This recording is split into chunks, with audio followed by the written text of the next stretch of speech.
மனிதன்டேந்து ஒரு தகுதி வருதுன்னா அது சரியில்லை. தகுதி தேவனால் உண்டாக வேண்டும்.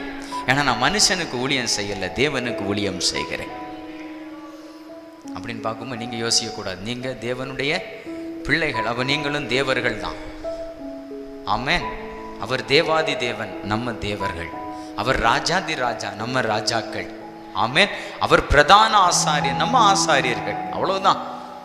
அவருக்கும் நமக்கும் வேற பெரிய அளவில் வித்தியாசம் ஒன்றும் இல்லை. இப்படி ஒரு பழமொழி உண்டு, தாயை போல பிள்ளை, நூலை போல சேலை. ஆமென். நம்ம அப்பா தேவன்னா நம்ம யாரு தான்? அதான் அன்னைக்கு அக்கா டவுட் கேட்டாங்க, நம்மளை பார்த்து தேவர்களேன்னு பைபிள் சொல்லுதே. ஆமா, அப்படிதான். புலிக்கு பிறந்தது பூனை ஆகுமா? நம்ம பெத்தது யாரு? தேவனால் பிறந்திருக்கிறோம். அப்படின்னா யாரு? தேவன். ஆமென். சரி, அவர் பெரிய தேவன், நம்ம சின்ன தேவன். அவ்வளவுதான் வித்தியாசம். வேற எந்த வித்தியாசமும் இல்லை. அவருடைய சாயலில், அவருடைய ரூபத்தின்படி நாம் சிருஷ்டிக்கப்பட்டு இருக்கிறோம். எந்த வித்தியாசமும் இல்லை. அப்ப பாருங்க, புதிய உடன்படிக்கை ஊழியக்காரங்களுக்கு தகுதி யாரால தான் கிடைக்குது? தேவனால் தான் கிடைக்குது. அப்படியே புதிய உடன்படிக்கையின் விசுவாசிகளுக்கும் தகுதி யாரால தான் கிடைக்குது? அப்ப எல்லாருக்கும் அவர் தகுதியை தந்தாச்சு. அப்ப எல்லாருக்கும் திருவிருந்து கொடுக்கலாம்ல. இதான் தேவன் மனுஷன் பார்க்கிறவன் பார்க்கிறது. நம்ம எல்லாம் யாரு? புதிய உடன்படிக்கை. ஆமா, பழைய உடன்படிக்கையில எல்லாருக்கும் கொடுக்க முடியாது. ஏன்னா தகுதி யாரால உண்டாகுது? மனுஷனாலே உண்டாகுது.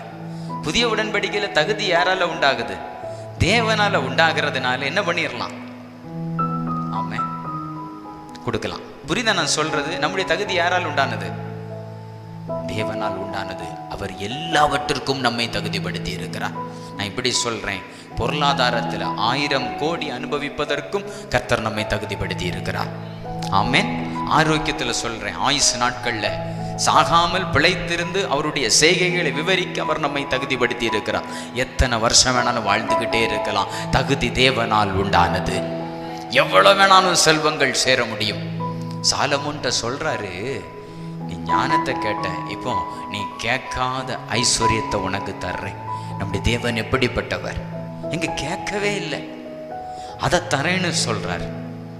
தேவனை புரிந்து கொள்ள வேண்டும். நிறைய பேர் கேட்டுட்டே இருக்கிறாங்க, ஆனா தேவன் எப்படிப்பட்டவர்னு தெரியாததுனால ஒன்றும் கிடைக்க மாட்டேங்குது, ஒன்றும் நடக்க மாட்டேங்குது.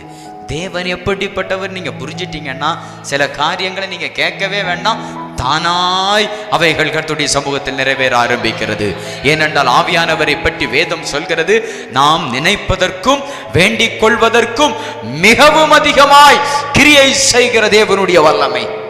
நினைப்பதற்கும் வேண்டிக் கொள்வதற்கும் மிகவும் அதிகமாய். எனக்கு ரொம்ப பிடிச்சது, சாலமோன்ட்ட வந்து சொல்றார், நீ கேட்காத ஐஸ்வர்யத்தை உனக்கு தருவேன். இப்படி வருவோம். தேவனுக்கு எல்லாம் தெரியும், அப்படித்தானே? கடந்த காலம் தெரியும், நிகழ்காலம் தெரியும், எதிர்காலம் தெரியும். நமக்கு கடந்த காலம்தான் தெரியும், அதுலேயும் பலது மறந்துடும். நிகழ்காலத்திலே ரொம்ப ஒன்றும் தெரியாது, எதிர்காலத்தில் ஒன்றுமே தெரியாது. ஆனால் தேவனுக்கு எல்லாம் தெரியும்.